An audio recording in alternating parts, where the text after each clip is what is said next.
সুদীপ্তজি আয়ুষ।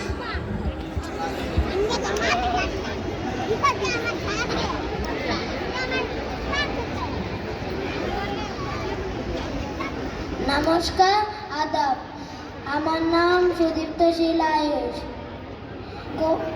আবৃত্তি করছি কবি সুকুমার বড়ুয়া লেখা মুক্তি সঙ্গীত। ধন্য সবাই ধন্য, অস্ত্র ধরে যুদ্ধ করে মাতৃভূমির জন্য। ধন্য যারা জীবন বাজি হলেন, যারা শহীদ কাজী।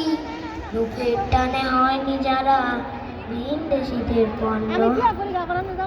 দেশের তরে ঝাঁপিয়ে পড়ে, শক্ত হাতে ঘায়েল করে সহানাদার সৈন্য। ধন্য ওরাই ধন্য, এক হয়ে সব শ্রমিক কিষান। ওরাই যাদের বিজয় নিশান, ইতিহাসের সোনার পাতায় ওরাই